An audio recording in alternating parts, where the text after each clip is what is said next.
Қымбатты білім алушылар, 4-10 тақырып ондық бөлшектер мен жай бөлшектерге арифметикалық амалдар қолдану. 4-ші тарау қайталау. Нөмірі 956 есеп. Есептеңдер. Біріншісі 2,5-2 бөлу 0,4, азайту 3,7. Ең бірінші тұрған аралас санды ондық бөлшекке айналдырып аламыз. Ол үшін бөлшектің алымында бөлімінде 1/2 деген санға көбейтеміз. Жазамыз 2,5 көбейту 2, алымында 2 көбейту 2. 2-ні бүтін бөлігін жазамыз. 5 жердегі 2 10, 2 жердегі 2 4. Олай болса, ондық бөлшекке айналдырғанда 2,4 болады. Енді осы 2,4-ті 0,4-ке бөлеміз. Бірінші амалымыз 2,4-ті 0,4-ке бөлу үшін біз үтірлерін сызып, мына жерде 6-дан береміз. Сол кезде жауабы 6 болады. 6-дан екінші амал. 3,7-ні азайтамыз. 10-7-ні азайтсақ 3, үтірді қоямыз. 5-тен 3-ті азайтсақ 2. Жауабы 2,3 болады. Келесі. 6-шы есеп. 10-7 бөлінген 0,2. Азайту 0,5. Бұл жерде де біз мына жай бөлшекті ондық бөлшекке айналдырамыз. 10-7 дегеніміз ол 0 бүтін, әжет бүтін бөлігі 0. 10-7. Енді бірінші амалымыз 0,7-ні 0,2-ке бөлеміз. Үтірді өшіреміз. 7-ні 2-ке бөлеміз. 3, 6, 1. 1 2-ке жетпейді, ойдан 0 сұраймыз, үтір қоямыз, 5-тен береміз. 3,5 болды. Енді екінші амалымыз 3,5-тен 0,5-ті азайтамыз. 5-тен 5-ті азайтамыз 0, 3. Жауабы 3 болады. Енді 957-ші есеп. Амалды орында. 2,5-тен 4 бөлу 0,7 азайтылған 1,8. Бірденен жазатын болсақ, аралас санды бұрыс бөлшекке айналдырсақ, алымында бөлімінде 1/2 деген санға көбейтейік. Бөлу 0,7, азайту 1,8. Бұл жерде бізде 2,8 бөлінген 0,7, азайту 1,8 шығады. Бірінші орындайтын амалымыз 2,8-ді 0,7-ге бөлеміз. Үтірлерін сыза тұрамыз. 28 7-ге бөлетін болсақ 4-тен береміз. Яғни бөліндісі 4 болады. Екінші амалымыз 4-тен 1,8 азайтамыз. Қарыс 10-8 азайтсақ 2, 3-тен 1-ді азайтсақ 2. Жауабы 2,2 болды. Енді 6-шысы 0,8 көбейту 1,4-тен 1, қосу 5,6. Мынау аралас санды ондық бөлшекке айналдырамыз. 0,8 көбейтілген 1,4-тен 1-ді біз аралас неге айналдыру үшін ондық бөлшекке. Бөлшектің алымында бөлімінде 25 санына көбейтеміз. 5,6 жазып аламыз. 0,8 көбейту 1,100-ден 25 болады. Қосу 5,6 тең. Енді бірінші амалымыз 0,8-ді 1,100-ден 25-ке көбейтеміз. 44 ойда 16, 4, 20, 8, 9, 10 болады. 3, 0. 1, 2, 3. Яғни 1 шығады. Екінші амалымыз осы 1-ге қосамыз 5,6-ны. 6,6. Жауабы 6-шысында 6,6. Енді 958-ші есеп.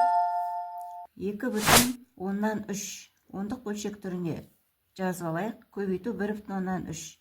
Баған түрінде көбейтетін болсақ 3, 2, 3, 2. 3, 5, 2. 2,153 болады. 6,5 көбейту жай бөлшекті ондық бөлшекке айналдыру үшін алымында бөлімінде 5 санына көбейтеміз. Бірінші санды жазамыз. Мына жерде бүтін бөлігі 0, 10-5. Баған түрінде көбейтейік. 6,5-ті 0,5-ке көбейту үшін 5 жердегі 5, 25, 2 сойда. 6 жердегі 5, 30, 32, 0, 0. 5, 2, 3, 2 санағын. Оңынан солға қарай қайтарамыз. 3,125. 959-ші есеп. Қоспаның 5 бөлігі мыс, 3 бөлігі мырыш. 2,5-4 килограмм қоспада қанша мыс бар және қанша мырыш бар? Есепті шығару үшін алдымен мыс пен мырыштың 5 бөлік пен 3 бөлігін қосып аламыз. 8 бөлік болады. 2,5-4 килограмм аралас санды біз ондық бөлшекке айналдырамыз. Ол үшін бөлшектің алымын бөлімін 2 санына көбейтеміз. 2,8 ондық бөлшек түрінде жазып аламыз. Үшінші амалымызда осы 2,8-ді 8 бөлікке бөлеміз. 0,135 шығады бір бөлікте. Төртінші амалымыз 0,135-ті 5-ке көбейтеміз, яғни 5 бөлік мысқа. 1,175 килограмм мыс шығады. Бесінші 0,135-ті 3-ке көбейтеміз, тең 1,105 килограмм мырыш. Жауабы 2,8 килограмм қоспада 1,175 килограмм мыс, 1,105 килограмм мырыш бар. 960 есеп. Автотурист бірінші күні 120 километр жол жүрді. Бұл оның екінші күнгі жүрген жолының 0,8-дей. Автотурист 2 күнде неше километр жол жүрді? Шешуі. Бірінші амал 120-ны 0,8-ге бөлеміз, 150 километр. Бұл екінші күнгі жүрген жол. Екінші амалымыз бірінші күнгі жүрген жол мен екінші күнгі жүрген жолды қосамыз, 270 километр болады. Жауабы 2 күнде 270 километр. 961 есеп. Бағбан жинаған жүзімді 2 жәшікке салды. Бірінші жәшіктегі жүзім 8,5-тен 2 килограмм, ал екінші жәшіктегі жүзім одан 1,2 есе кем. 2 жәшікте неше килограмм жүзім бар? Шешуі. 8,5-тен 2 килограмм аралас санды ондық бөлшекке айналдырамыз. Алымын бөлімін 2-ке көбейтіп 8,4 деп жазып аламыз. Енді 8,4 килограммды біз бұл бірінші жәшіктегі жүзім, соны 1,2 есе кем дегенде бөлу амалын орындап, екеуін бөлеміз де тең 7 шығады. Бұл екінші жәшіктегі жүзім.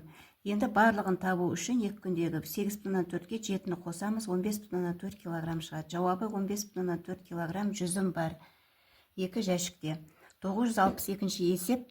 Тік төртбұрыштың периметрі 16,6 см, ұзындығы 4,2-1 см. Тік төртбұрыштың ауданын тап дейді.